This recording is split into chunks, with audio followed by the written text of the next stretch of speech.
decided that it was a really good time to upgrade its software. And I've just had to quickly change across to a different laptop. So I'm thinking I'm under control, but I don't know that I'm under control. I was just saying that because of your face, that's all. No, well, it has that very intense, what have I got to remember to do? Concentration was there. So I'm not sure. I think we're live on Facebook, but I'm not certain of it. Okay, my support team are telling me I'm live on Facebook. So hopefully it's not too disruptive at this time.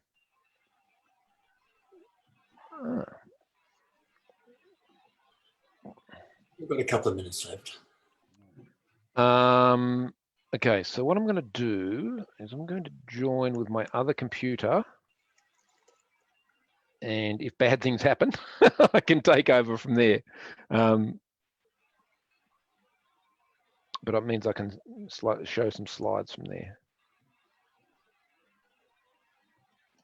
So what I need to do... Oh, there you are.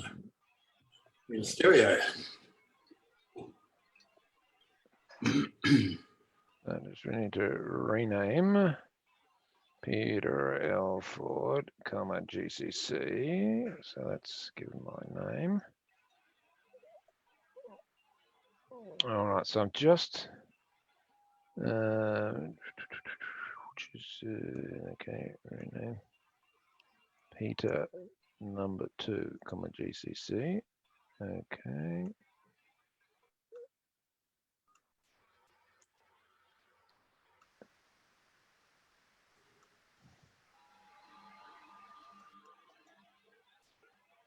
So just everybody, just bear with me 10 seconds. I've had a small technical glitch. Yeah, I've frozen. Oh, that's your end is the problem then. Definitely. I'll get out and come back in. Okay. Very strange.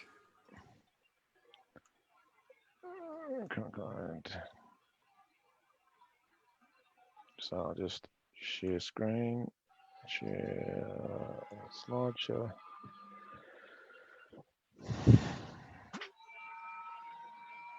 All right. So I think we may be able to get ourselves underway. I've just make sure we got the participants list up. Make sure they're all in. What I'm going to do is Peter, let me back in, please. Yep. Yep, right. Okay. So we turn off the waiting room. I think we're all set. All right. Good evening, all. Thank you for joining the August member meeting of the Gungahlin Community Council. A quick reminder that we will be holding an election forum on the second Wednesday of next month in September for candidates contesting the seat of Werribee in the ACT election. And details for how all that's going to work and how things are going to flow will be available shortly. My name is Peter Elford. I'm the president of the Community Council, and just quickly looking at the list, we have a number of members of the executive with us today. I can see Kevin Cox, but that might be as good as it gets this evening. And I noticed that Mark Scarborough, formerly of my Gungahlin, has joined from somewhere. Mark is out touring. I'm enjoying his posts. Look, we've got an agenda today that's a little bit centered around community and headlined, I guess, by Minister Suzanne Orr, Minister of Community Services, and of course, Werribee MLA. We're very pleased to have Suzanne on board. I'll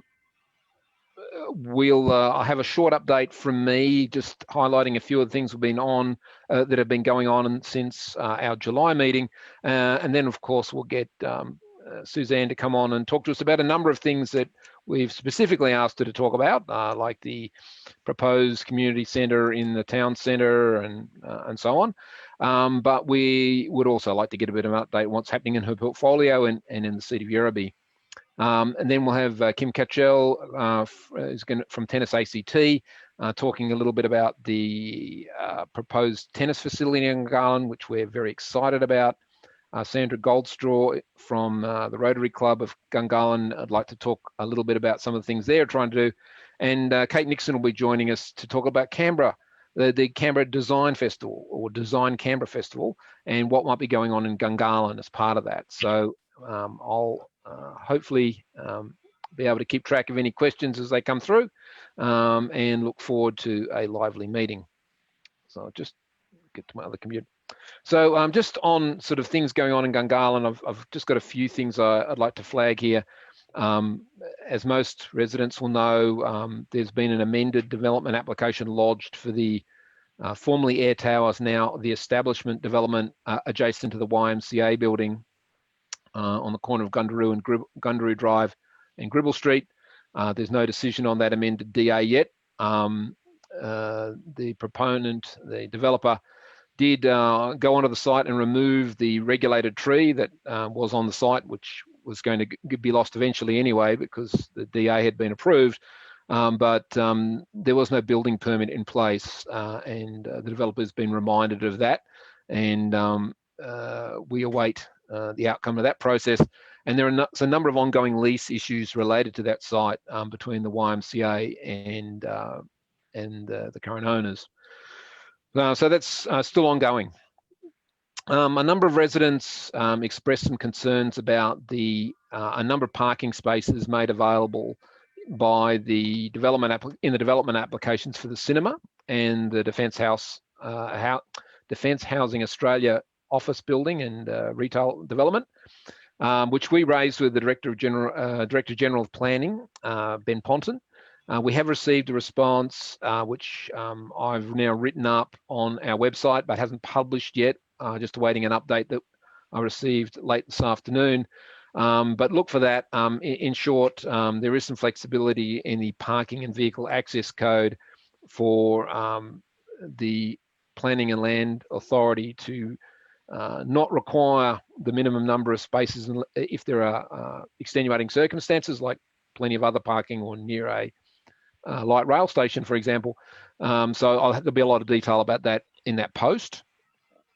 Most of you who are regular viewers will have seen the Jacker estate development application appear. This is a large DA to develop the remaining section of Jacker between Bonner and Taylor. We've lodged the representation. We have some quite significant concerns about the DA. Doesn't seem to have adequately addressed the Elm Grove site, which is heritage listed. There's a whole bunch of things in the heritage listing that don't seem to appear in the DA at all. We're also concerned that they're proposing to put the community centre in the middle of a big thicket of trees. And we've also a little bit disconcerted about the weakness of the community engagement around the development of that DA. A lot of notification rather than consultation. We've had a number of meetings. There have been a number of meetings of the Canberra Business Chambers Precincts meeting, and involves groups like Mitchell Traders and the Woden Valley Traders and others. And I guess what's significant about that is it gives the Community Council access to some other information and some other experiences which have been useful. One of those was getting some updates on how the Fast Track program works. So Fast Track is a program run by the Territory Transport Canberra and Community Services, and City Services, sorry, that is a response to the COVID pandemic, and it's a stimulus program doing a whole bunch of little projects all around Canberra. We made some inquiries as to exactly how those projects were identified and selected, and TCCS have come back through the precincts meeting, in fact, and provided some details around that, and I'll provide some pointers to that in the article we have on our webpage, which also has a list of all the projects that people have proposed through Facebook. So there's some of the major items that we've been actively involved with through the week, through the last month. If there are any specific questions please drop me a chat or raise your hand in the participants list. But I don't see any at this time, so I will press on. Let me just stop that share. So our first speaker off the rank is Minister Suzanne Orr. Suzanne is, of course, a Gungahlin local and Yerraby MLA. We had a great meeting with Suzanne back in December of 2019, where we raised some concerns about where the town centre was going and draft variation 364 and how Gungahlin was going to get completed. You know, what are the bits that were still missing in Gungahlin? And we're hoping that she might be able to give us some insight into how she sees her portfolio and her role as an MLA playing a part in that completion of Gungahlin. So Suzanne, hopefully you're all wired for sound and ready to go, and over to you. Okay, thank you. I'll just do a sound check and check you can hear me. Check, sound, yep, good. Thank you, Peter. So firstly, just before I start, I would like to just acknowledge that we are meeting on the lands of the Ngunnawal people and pay my respects to elders past, present and emerging, and also pay my respects to other Aboriginal and Torres Strait Islander people who may be online with us tonight. So look, thank you for having me along. I know this is becoming quite a popular and topical topic to be discussing, is the community infrastructure and the social infrastructure out in Gungahlin, and making sure that as our community grows, we have all those places and all those spaces where we can continue to come together and meet the needs of our community.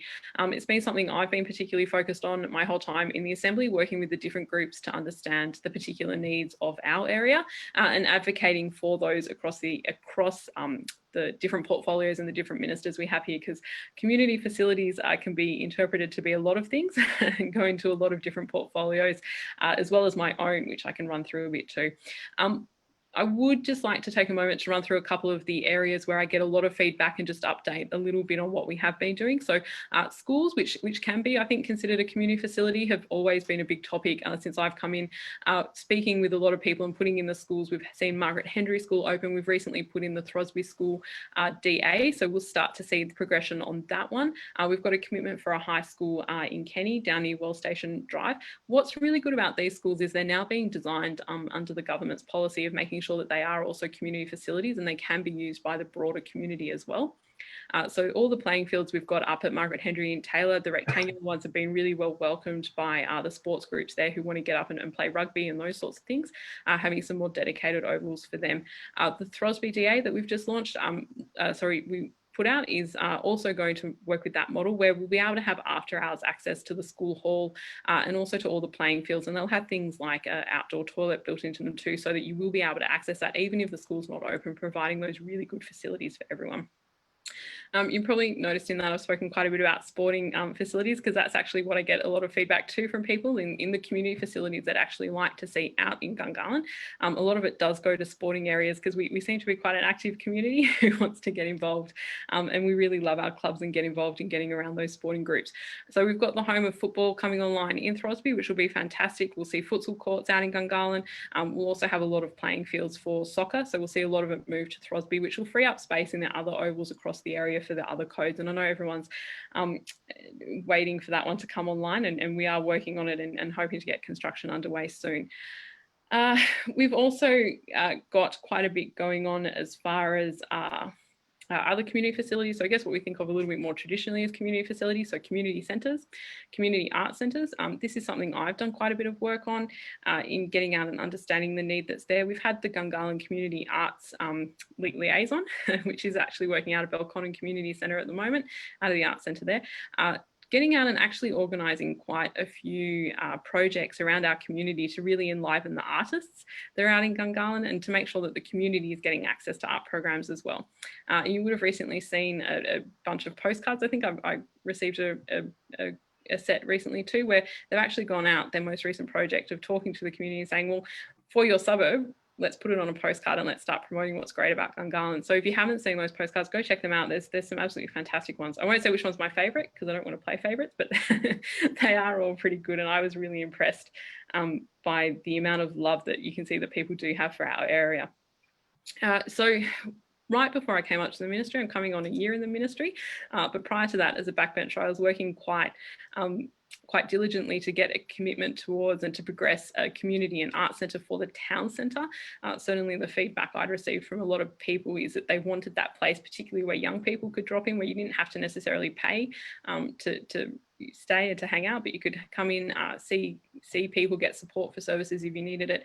Also older members of our community, just to come in and make sure, and also younger families to make sure that they're supported too. And we do have the Family and Community Centre, but people just wanted something a little bit broader as well.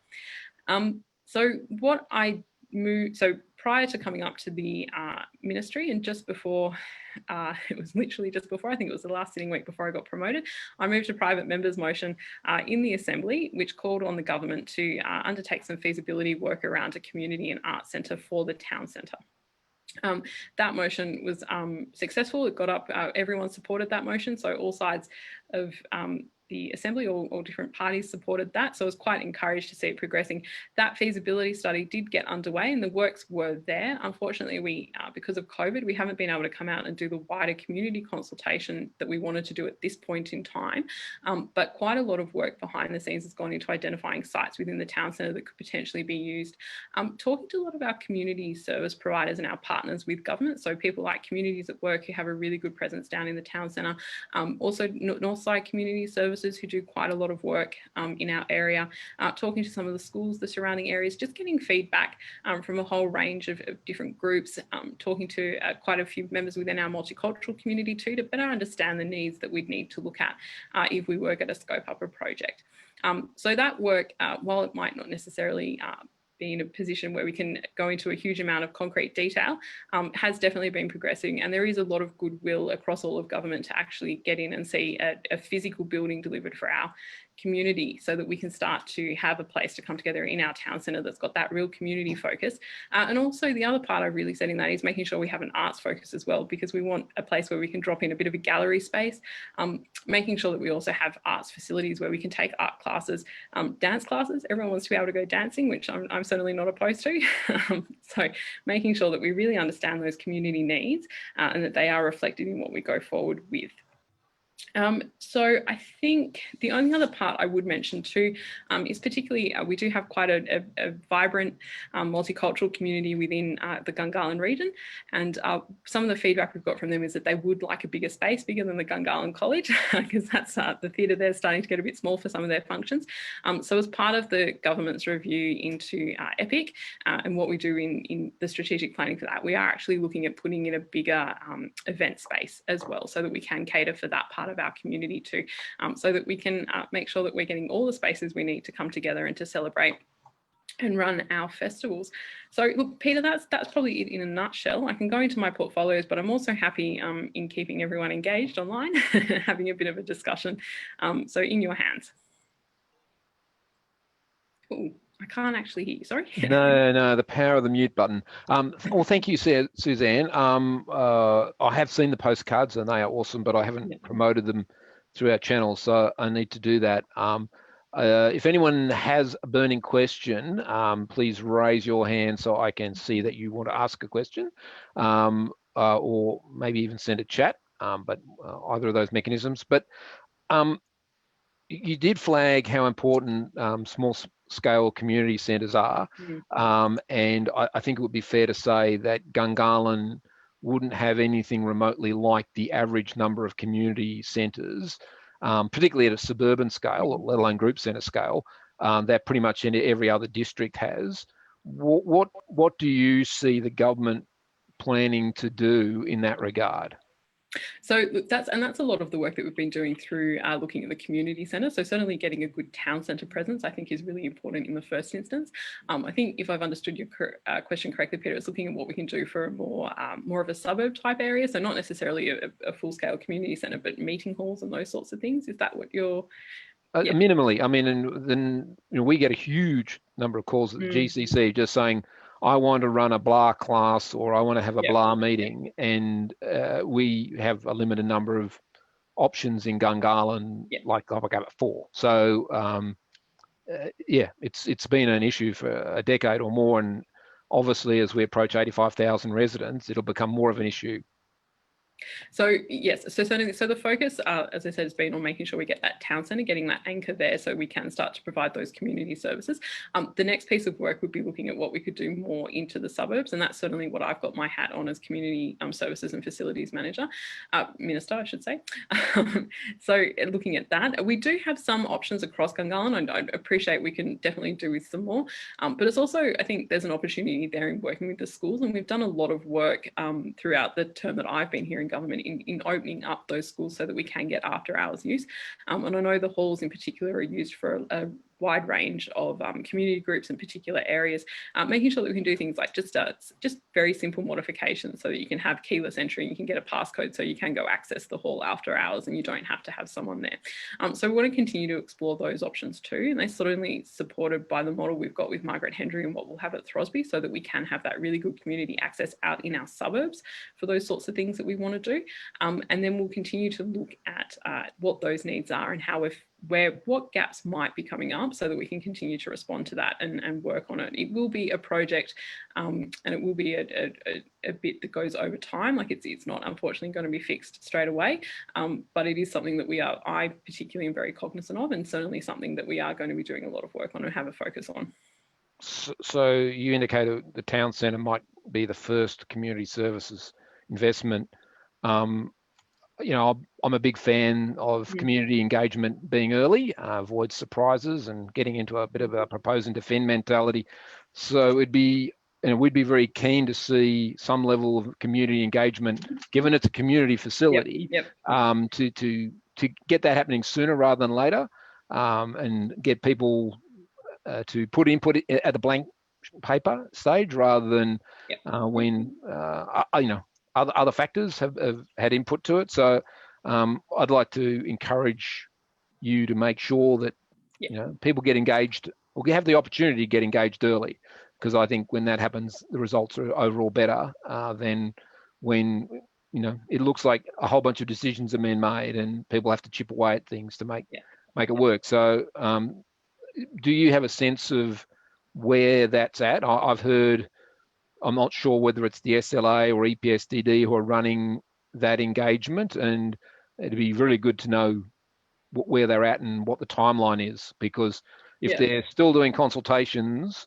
it could be years. Yeah, so yes, so look, I think I completely agree with your comments. It's good to have the input from the community, particularly for a community facility. I couldn't agree with that more. That's certainly been the intention. I think it's fair to say we would have seen a little bit more public engagement had we not have had the COVID health emergency and had to change our focus, and also had so many challenges put in the way of doing public consultation. So there's definitely a willingness there to come out and do that. I think it's fair to say I would have hoped it would have happened by now, but it's just those extenuating circumstances. So Peter, stay tuned. I think there'll be a lot of opportunity for input. I would also say too, in the work that I've done, I've definitely gone out and spoken to a wide range of community groups, community service providers, a whole range of people. I know we've had conversations around this in understanding what those needs are so that we can actually start to put that into the conversation right from the start. And I think the work that EPSDD and SLA, because it's actually been both of them, Peter, have been doing has really gone at this point in time towards site selection and possible areas that could be used. But a lot of that's been informed by that early engagement that we have had in the conversations we have had with those groups that would primarily use the centre or would benefit from the centre and across the community. So it's certainly, while we would like to get out and do a little bit broader consultation and wider community consultation, it's certainly, I think, fair to say that there has already been quite a good level of engagement shaping right from the very start. Okay. Well, I mean, certainly I think we'd all like to have some visibility to that, short of chasing down the stakeholders you've already identified. So you mentioned this idea of pursuing site selection. As we spoke about in December last year, draft variation 364, which is a response in some ways to the town centre planning refresh, it introduces this idea of not necessarily reserving space in the town centre footprint, but providing equivalence space. So when you're looking at choosing a site, are you talking about the whatever it is, 4.6 hectares of equivalent space in buildings, or are you actually talking about an actual, piece of dirt? Yeah, so my understanding where the variation in its final form ended up was that it had provision for both. So community facilities could go into the general floor space of mixed use developments, but we would also have, in your words, Peter, dirt that could be for community facilities as well. So what EPSDD and the SLA have been looking at is all the sites, not only in the east, which is the precinct to that draft variation primarily that you refer to, but also in the existing town centre too that could potentially be used. So I believe that's the work they've been doing, and that the EPSDD and SLA will be coming back with a range of sites. That actually sits in a portfolio other than mine. So I think just for clarity, I get the facilities once they're built, but I don't actually build them. So that one is I'm a little bit removed from that, and I'll do my best to answer your questions. But unfortunately, I don't get all the information quite as fast as I would like as a local member, just out of pure interest. But it's certainly something that we've been able to feed into the conversation and have been working closely with them on. Yeah, well, it's certainly, we still haven't, I don't understand how the equivalent floor space works, because that involves renting space, and it's quite different from owning and controlling space. So if you could identify someone we could follow up we with, can work out with that. that'd be great. Yep. More generally, and I know your background as a town planner, it may mean you have an opinion on this. The draft variation 364, which actually impacts the whole town centre, not just East Gungahlin, but because East Gungahlin is still undeveloped, it has potentially greater impact.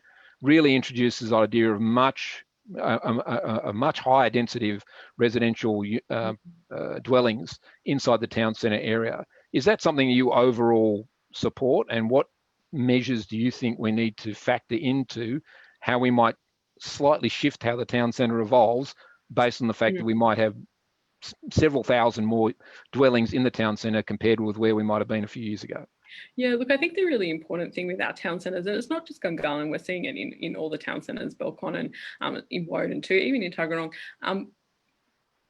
What makes them really vibrant and what makes a town centre really successful is having that mixed use. And that means having all functions within there. So people living there, having opportunities for businesses, having community facilities. It's that whole big mix that really brings a place to life. And I think that's really important around our town centres.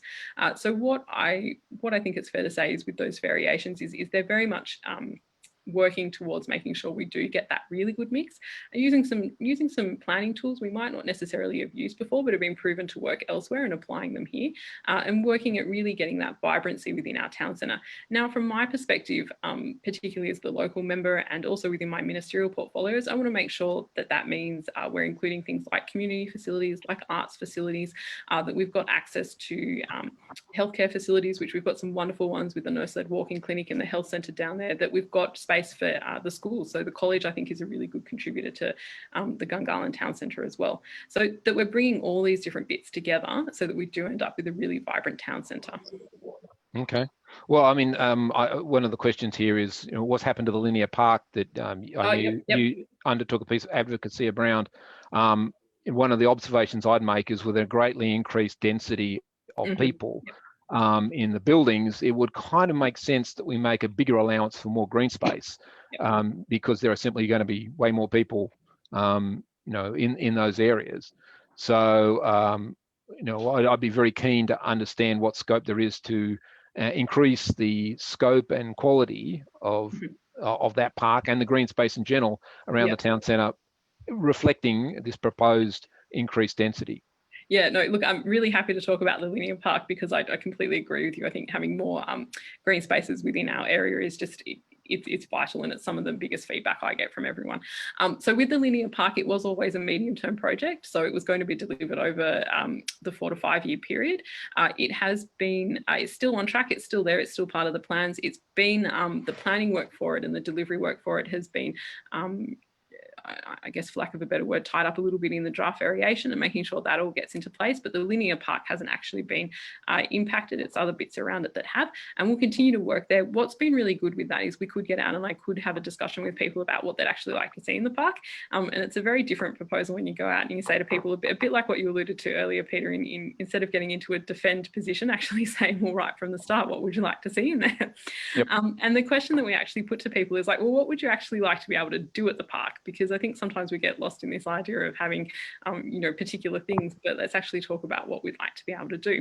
And the feedback we got from lots of people was that places to go play, places to go sit, lots of greenery so that you can get those breaks from feeling like you're in a city, which is a fantastic aspect of Canberra. And then we got a few more specific things too. People really want a fence so they know their kids, if they run off, are not going to get too far, which is fair enough.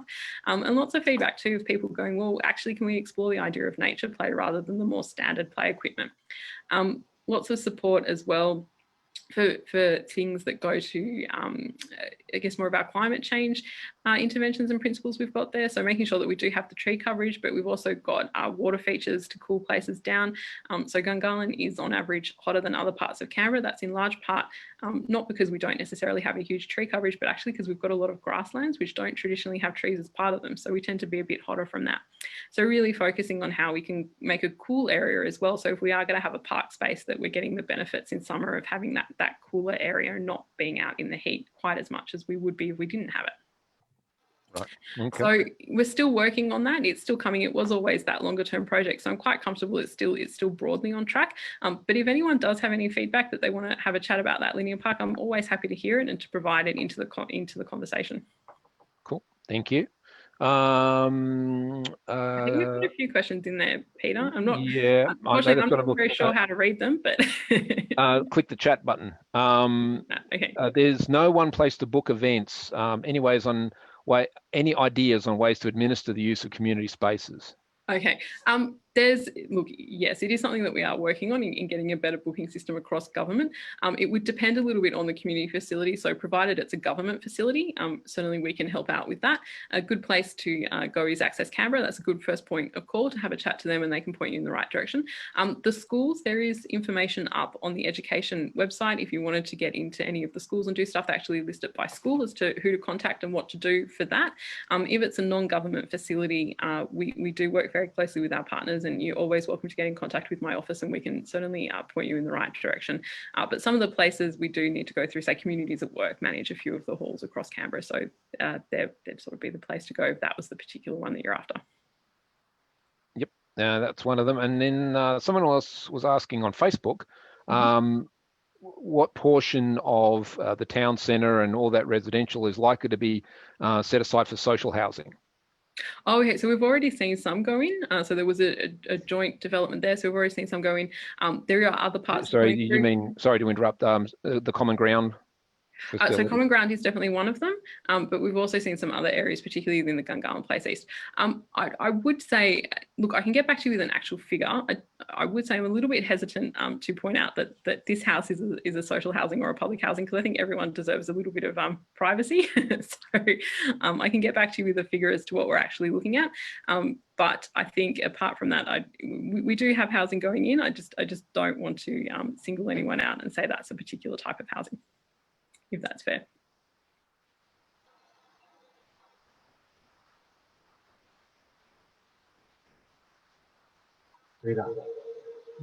Oh, sorry, I didn't quite hear that, Peter. Sorry, there appears, Alan Page, could you mute yourself, please? For some reason, I can't mute you. Okay. Plug in your PC. Okay, all right. Just give me 10 seconds. Oh. No worries.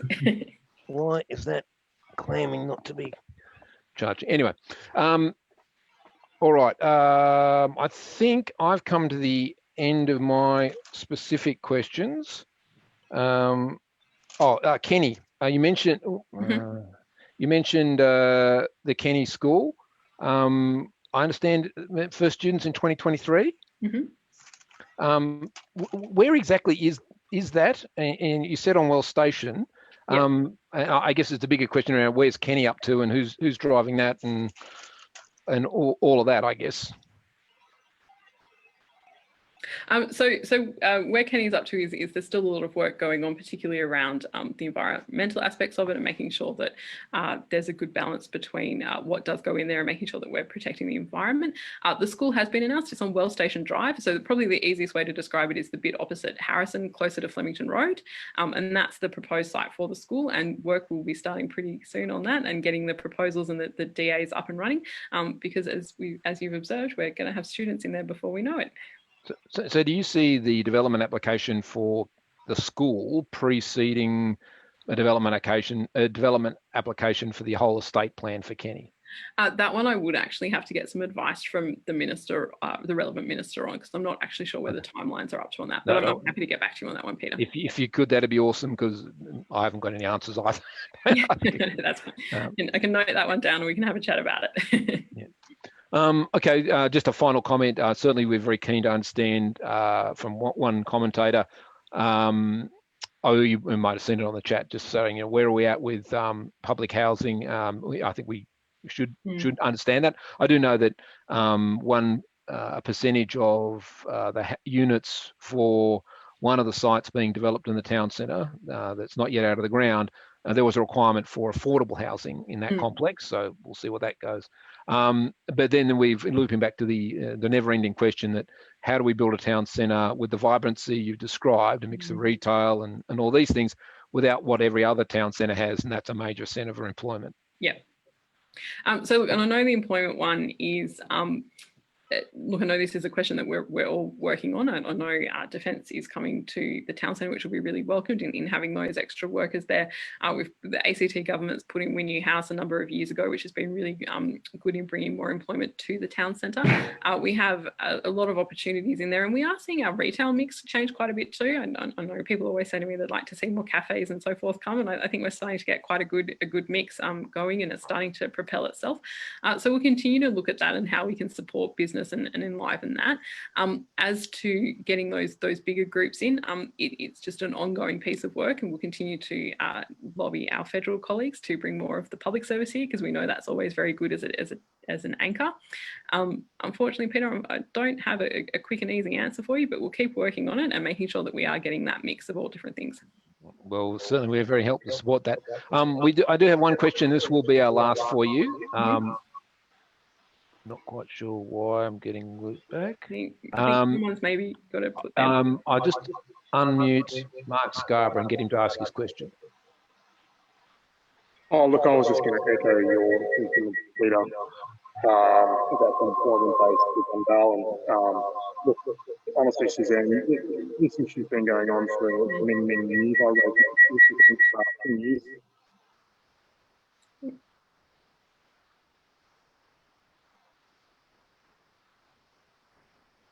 How's that?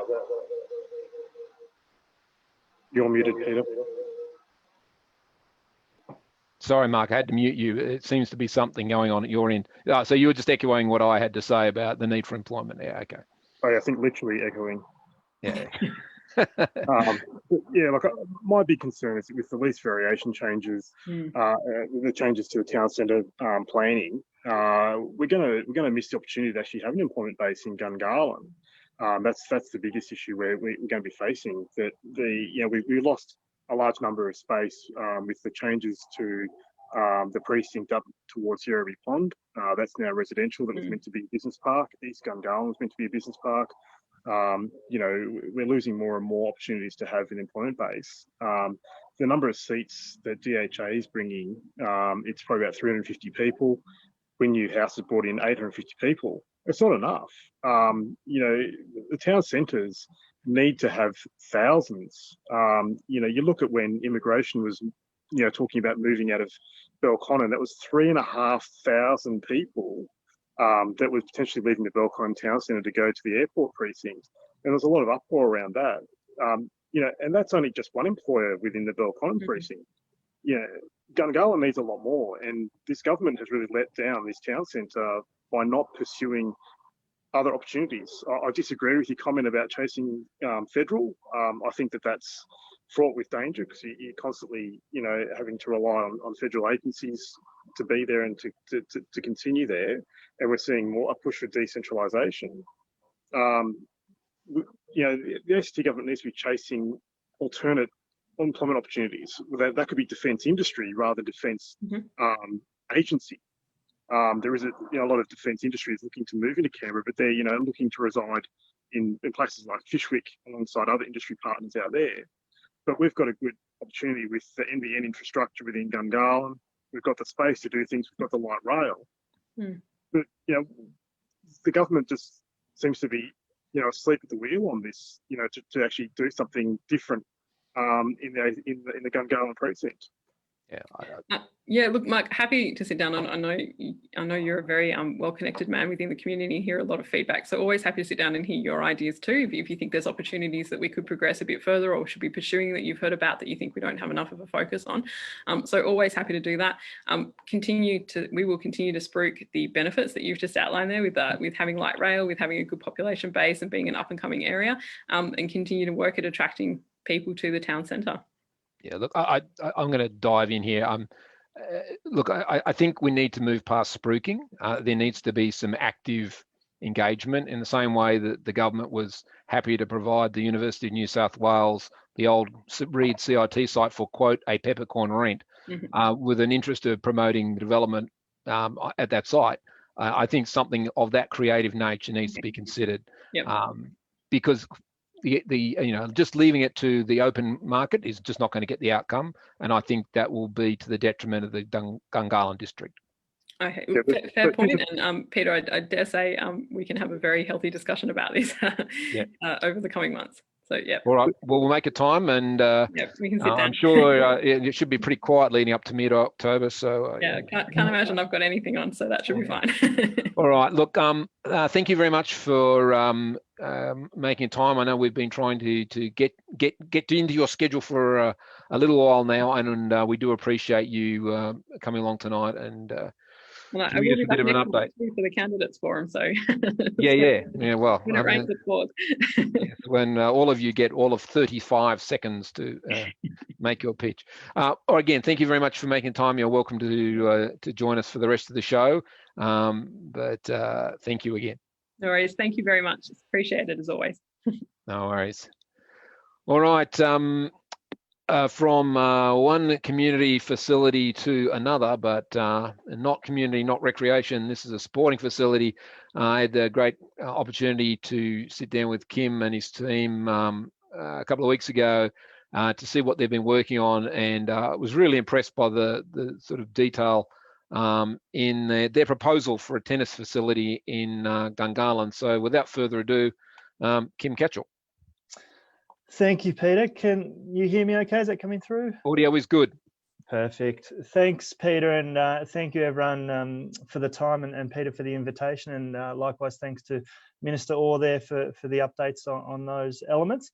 I can put my hand up as a proud Gungahlin resident, so I'm well versed and well aware of some of the challenges for the region and some of the opportunities that present as well. Obviously, Tennis ACT.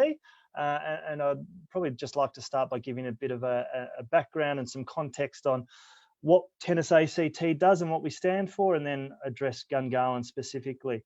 We are the governing body for the sport of tennis in the ACT and region. So we do just go over the border and have some New South Wales clubs affiliated with us as well. We're very much a small, not-for-profit, community-based and focused organisation.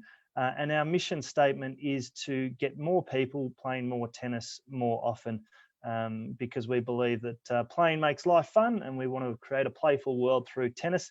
And hence our main priority is to grow participation and get more people playing more tennis more often. We're quite proud of what tennis has achieved, and tennis is and always will be the sport for all and the sport for life. You can play from age 5 to 95. Which you can't necessarily say about all sports, so we're very proud of that.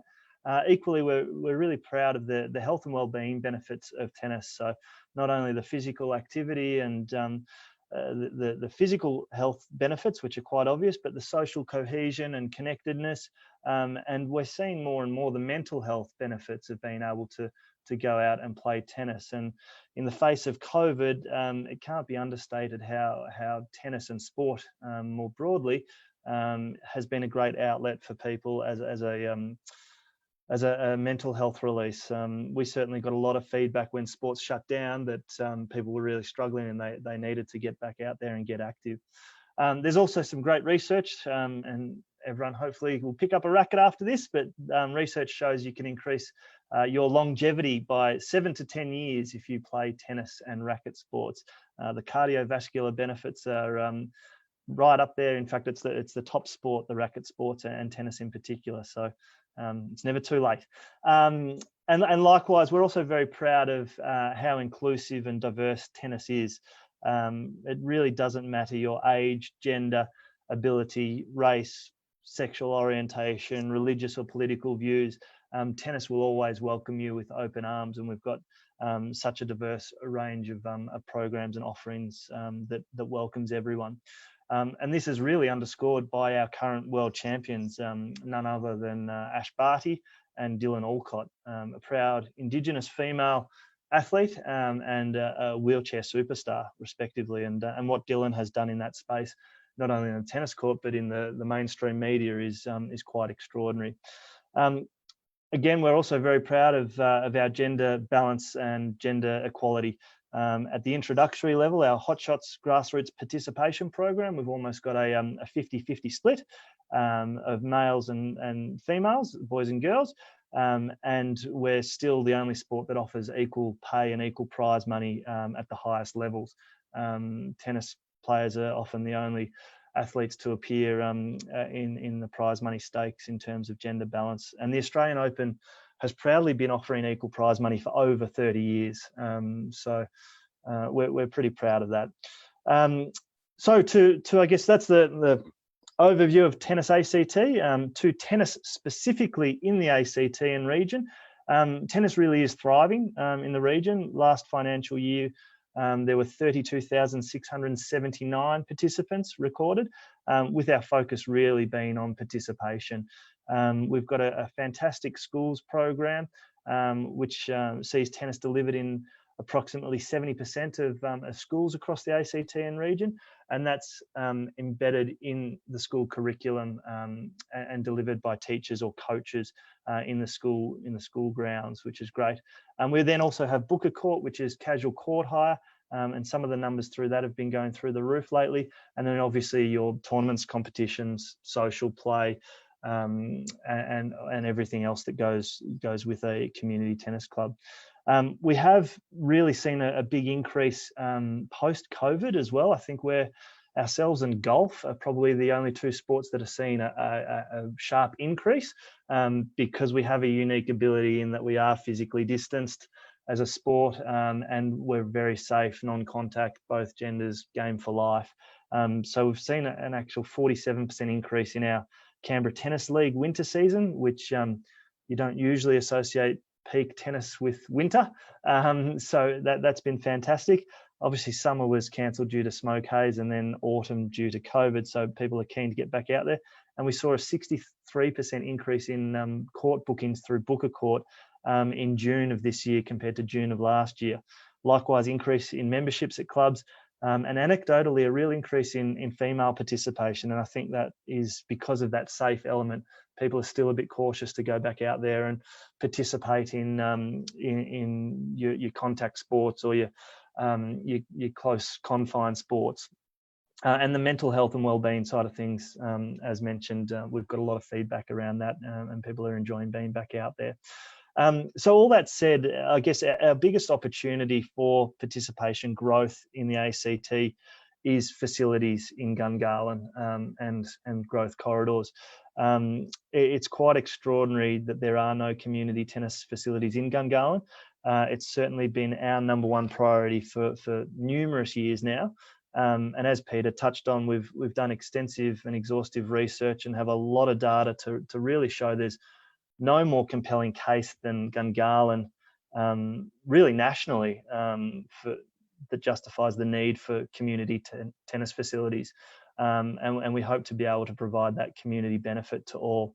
And we know if there's no facilities, unfortunately, people just miss that opportunity. Where you have facilities, you see great participation, and the trajectory has been very strong with tennis participation. So we are faced with this current chronic undersupply of courts in key areas.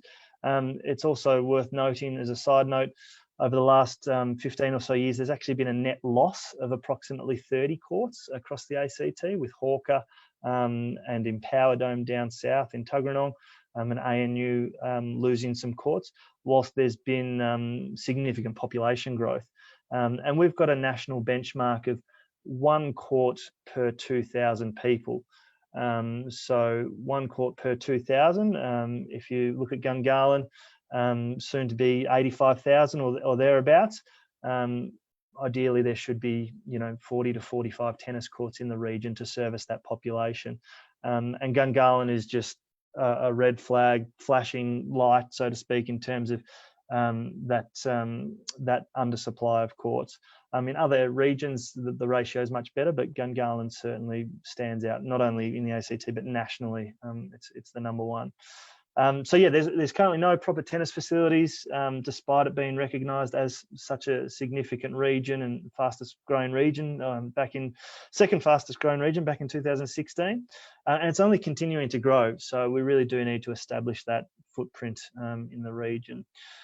We've certainly been working closely and collaboratively with ACT government over a number of years, as I said, and we've got strong support of the local tennis community, the local schools, Tennis Australia and Tennis ACT.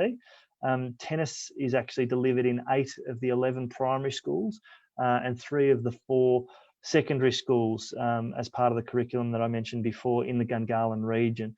But it's vital that the kids have a community facility to transition to, so they can go from picking up the racket and trying tennis in the schoolyard to actually participating at a club and having the programming, the coaching, the classes, the social elements, etc. It's interesting as well, there really has been minimal investment in new community tennis facilities over the last 34 years, despite that huge population increase. This always astounds people, but the last new community facility built was the Pines Tennis Club in Chisholm in 1986, so some 34 years ago.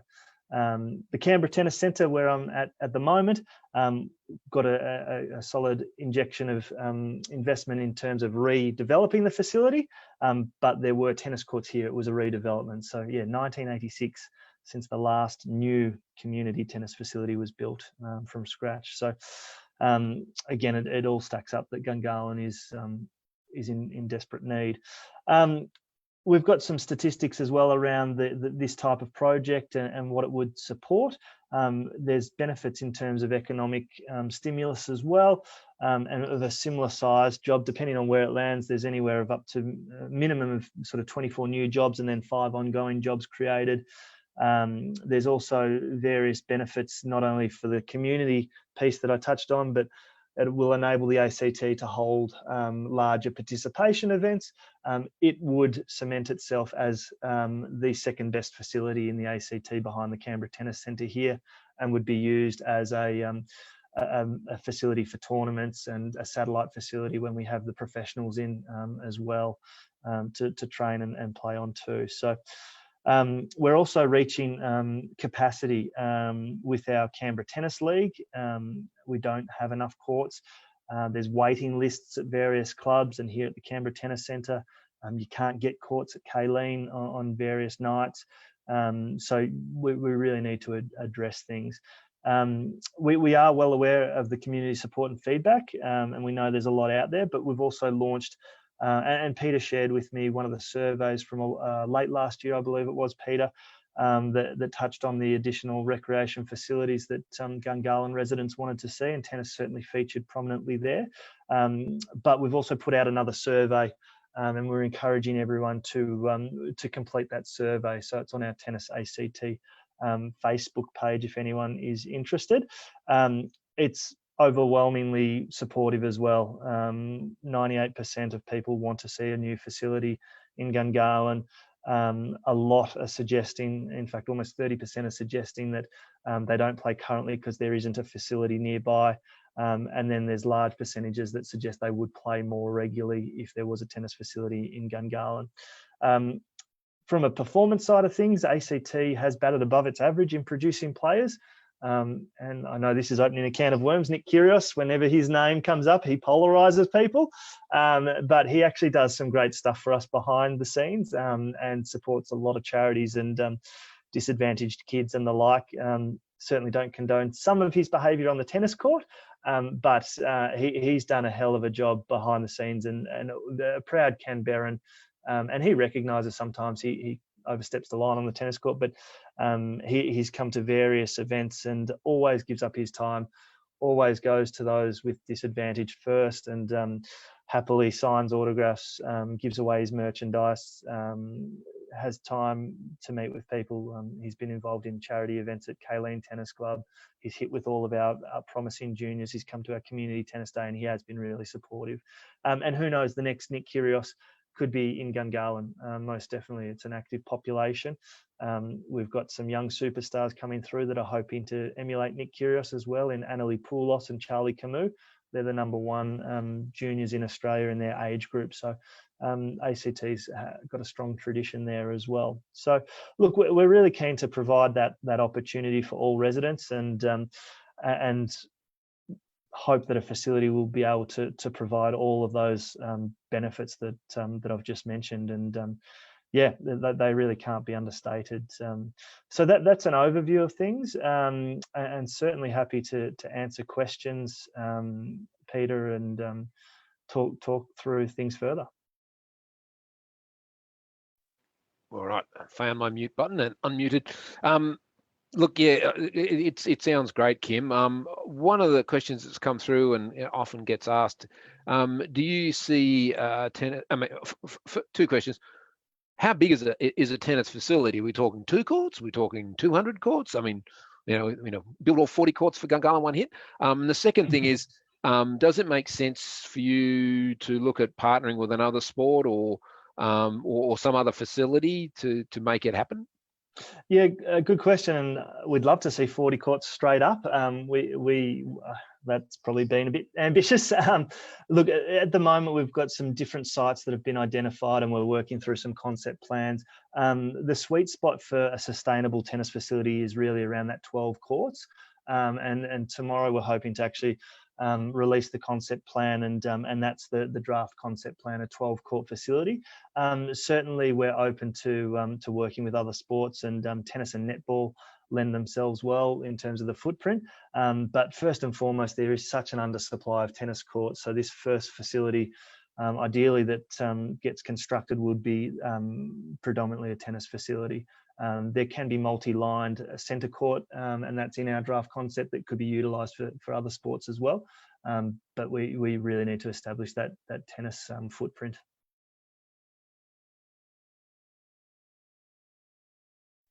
Man versus the mute button. All right. And is there do you have a location identified yet, or a set of locations?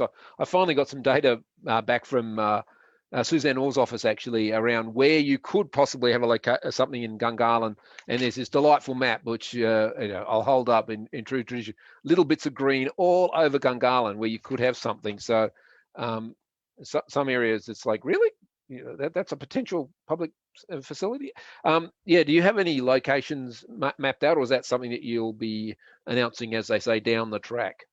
Yeah, it probably is something down the track. ACT government have identified various sites, and it's probably not for me to put it out there and build expectations around, it could be here, it could be there. Cool. At this point, that's probably something they rightly need to announce and work through how that would come out exactly. But yeah, certainly there's a few sites that have been identified. Cool. All right, thank you. So I'm just checking the chat, checking to make sure no one's got their hand up. I think we are all clear, but if you hang around for another 2 minutes as we get going, if someone has a burning question, we'll come back to you. Look, Kim, best of luck tomorrow, and with your deliberations with the government. I really do hope it comes off. As I've spoken to you, we're very underserved for almost every sport in Gungahlin. So, hopefully if you get something rolling, it'll snowball and we'll get a few more. So we remain positive about that. Yeah, absolutely. Thanks again, Peter. And look, I would just like to encourage everyone again, thanks for the time tonight. But if you're interested in this, if you jump onto the Tennis ACT website or Tennis ACT, it's probably easy, the Tennis ACT Facebook page. It's our pinned post there, and you can complete the survey and have your say as well. And encourage you to let your friends, family and networks know in the Gungahlin region, because we're keen to continue hearing the community feedback on this piece. Great. Thanks very much, Kim. Cheers. Thanks, Peter. Cheers. Look, I just also like to remind everybody as an introduction to our next speaker that although the Community Council tries to pull together a whole bunch of threads, but a lot of it ends up landing in the, I guess, planning and development space, there are a lot of other groups that are active in Gungahlin and within Canberra looking to make things happen. And one of those is Rotary. And we're fortunate enough to have with us tonight Sandra Goldstraw from the Gungahlin Club, the Rotary Club of Gungahlin, who'll talk a little bit about what they're doing and what they're hoping to achieve in the next few months and years. Over to you, Sandra. Thank you very much, Peter, and thank you for the opportunity that you've provided for our Gungahlin Rotary to just be out there to let you know that we are there. And there's some ideas that we've had and what we've been doing in the community already. We've been going for about 11 years. We're only a very small Rotary club, and we raise money to give it away, basically. But we're involved in quite a few different activities. In Rotary, you've got international projects, which we have got 3 projects: one in Timor, one over in Solomon Islands, Vanuatu, and one in over at Samoa. But we also have vocational activities. Well, one of them that we support is a leadership training activity, which is in January every year, which is for 18 to 25-year-old students or older adults, younger adults. We support the youth in the local schools. We encourage community service awards and leadership awards that we support the schools so that we encourage the students to be a part of that. And community is where we're at the moment with lots of things. We had a community market last year, which we tried to establish, and that was at the Warwick Street car park, which is behind the Gungahlin College. And they are very thankful that they offered us the facilities to use to try to get something in the community going. We haven't got anything going like that. There's so much we haven't got that other areas have got that we thought that might bring the community together, as well as supporting the country people to sell some of their products, just to be a part of something. And also we wanted the opportunity for local groups, which could be the Scout group or anyone, to run a barbecue there so they can raise money as well as us. It was more so to bring the community together than for raising money for the markets. Well, we had it for four months. It was the second Sunday in the month for 4 months, which was September to December. We had rotten weather the whole time on the Sunday, and so it was windy there and it was raining, and so it didn't seem to be successful in that way. And so then we thought we'd try to bring it into the centre of Gungahlin. So we've been making application and to see if we can get it into right into the centre, which is Gungahlin Place. Unfortunately, it hasn't been successful. They said it's too dangerous there's too much pedestrian traffic around in the centre, even though it seems to be a big area, to put tents or sort of marquees up and to have that on the Sunday. It was okay to start it, but in order to unpack, it was going to be too dangerous. And so that was a little bit of a disappointment, but I can totally understand that was not going to be a suitable place. So where do we go from there? We thought we'll try to get into the car park which is not too far out, and that was the park and ride one. We haven't got any. We need some connections to try to get us there. The second thought we had was whether it's behind Wynyard House. That's a big car park area, and it's more sheltered and it is sealed. But where do we go? We sort of have been in contact with Access Canberra to try to help us to get a spot. So we're still up in the air with what to do with that. We still want to continue with the community markets. That's our main focus at the moment. We're still looking at, is there something else that the community wants with it? Could we get a festival? We used to have Gungahlin, what was it? Celebrate Gungahlin. That was a success for Gungahlin, I think. But you need someone to take it over. I think that was fantastic where it was held. It was very busy. We did the barbecue there each time, but we've never run it. It's we haven't been involved in the running of it yet, or whether we do, I don't know. But we need something like that, whether it's a yearly thing, which will take a lot of preparation, or some. So we don't know where to go. We need some support or some help what to do.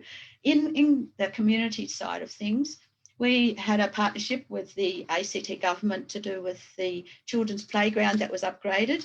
So we were able to support that program for the young people. So that's the one thing that we've been able to get going in Gungahlin over the time. That was our 10th anniversary present to the community. That's what we wanted to do. Mind you, it took to year 11th year of our club to get it up and running. So much preparation in doing those sorts of things. My ideas earlier have been to try to, maybe there's another facility like in the centre of Gungahlin that we can, like a thermometer that goes up in the centre, I don't know. We want to help get Rotary up there, and we want to help some sort of facility.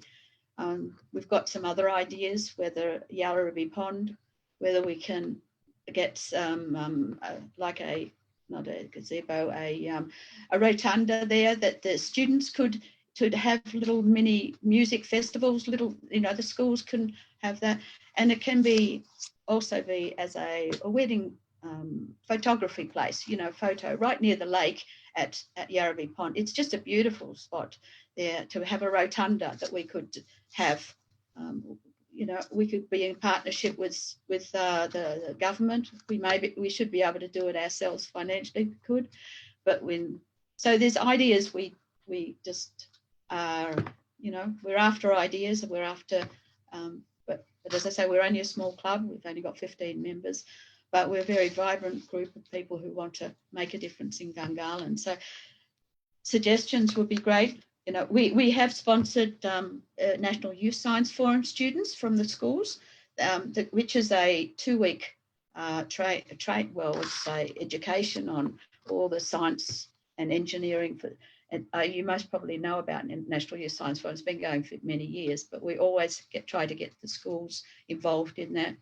We're involved in the local Gungahlin College. We do the breakfasts, and we pay for the breakfast for the students. I don't know why that they don't seem to have breakfast at home before, but they do have it. It used to be twice a week, but we are supporting it every morning, and I think that's very important for the education of the students to be at least awake to learn something. We have had camps down at Mogo for 14 to 17-year-old students, and we've had quite a few from the schools. We let them know, and it's a weekend of students who need some, just encourage them to join in with other students. They're not quiet students who need a bit of encouragement to get together as a group, and they learn a lot from that. So there's a lot of things we've been doing over the years, but our priority at the moment is to find something for Gungahlin that we can support or join in with another group. So that's where I'm at the moment. So any suggestions or ideas, you're very much welcome to let me know. And yeah, so. Well, thank you very much, Sandra. I have some good news in that the Celebrate Gungahlin Festival is back on. There is a committee carrying that forward, and the GCC was able to apply for and secure an events ACT funding grant to have that happen, and we're looking to make that land in the first quarter of next year. Was going to be later this year, but the uncertainty around all things COVID made that just too hard. So that's happening. I can certainly help you with contacts with the Transport Canberra and City Services in terms of access to locations. But I really like the idea of doing something around Yerrabee Pond. I think it's such a great space. I know a lot of people have been pushing to get lighting installed. Very simple things like some rubbish bins, so it's nice and tidy, nicer and tidier. And of course, I think there's a bit of a refresh of the park going on at the moment. So yeah, I'd be very happy to work with you to encourage the community to pop out and come up with ideas and suggestions. The dangerous thing, of course, when you ask the community, is you get a whole range of viewpoints, and managing expectations can be very challenging. But did anyone? I mean, also congratulations to all the things that you do that kind of just happen, and I guess no one really knows about. So it's always good to hear about these things. Does anyone have any questions or suggestions for Sandra from the chat gallery or from anywhere else? But certainly, yeah, please do reach out, and maybe we can organise a gathering around the sort of things that might work, or indeed with your connections to the schools to find out what they want, and we might be able to come up with a cunning plan. Thank you. Yeah, thank you. That would be great. Yeah. Thanks very much for the opportunity to share, and always welcome to, if you come up with any ideas, please make contact with us.